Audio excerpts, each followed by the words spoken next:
আসসালামু আলাইকুম। এই ডাকাতের বাচ্চা, তুই এনতে যাবি? আজকে যদি আমার বিছনায় বালু টালু মারছস না, তোর খবর আছে কইলাম একদম। বোতল ভাইয়া, এই লাইলা এত বোকা না। গত 2 মাস ধরে আপনার এই যে রুম থেকে বাইর করার লিগা বালু, পানি, গোবর কোনো কিছুতে তো কাজ হয় নাই। আজকে না একদম আসল জিনিস আনছি। ওই কোন জিনিস দিয়া কইলাম আমার ঘর থেকে বের করতে পারবি না, ঠিক আছে?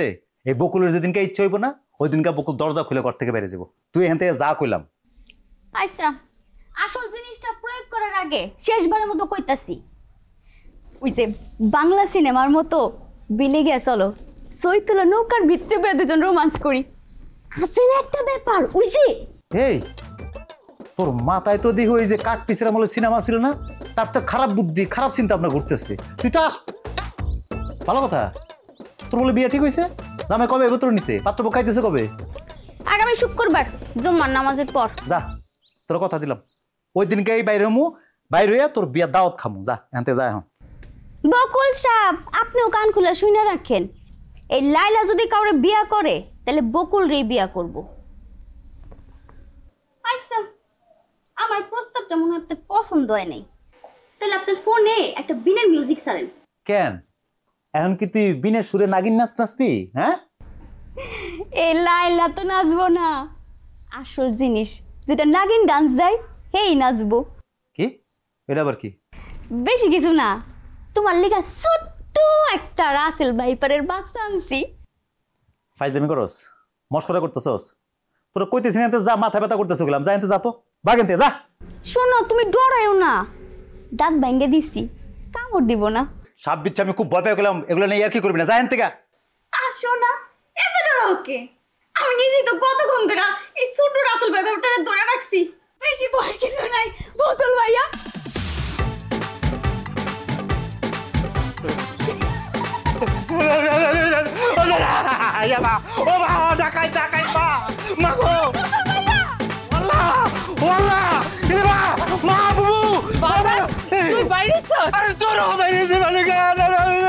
আমি বাড়িতে ঘরের মধ্যে কি জানো তুমি?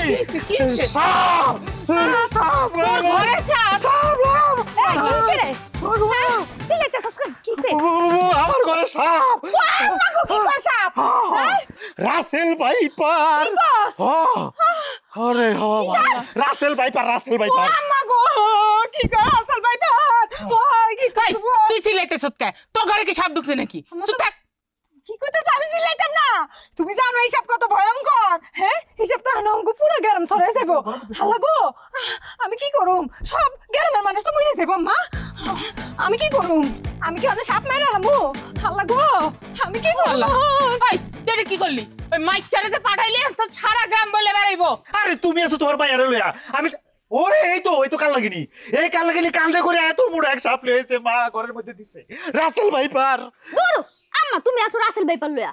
এই যে 2 মাস পর তোমার গোকরা সাপে যে গাতাতে বাইর করলাম, এটা তোমার চোখে পড়ে না?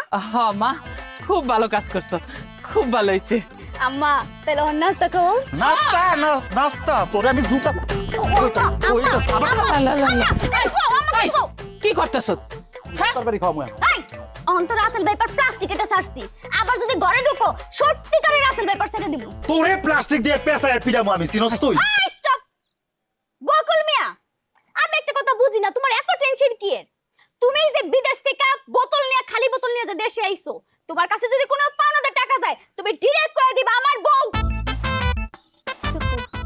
আমার হবু বউ লাইলা সব দেনা পাওনা মিটাই দিব। আর কেউ যদি তোমারে কয় বকুল মিয়া না বোতল মিয়া, এই বোতল এদিকে আসো। এই চিন্তা করছো মা কত বড় খারাপ? তোমার সামনে ইনে বিনে কতবার সে আমার বোতল করে গিয়ে লইছে। আন সবকিছু বাদ, আসল কথা আসি।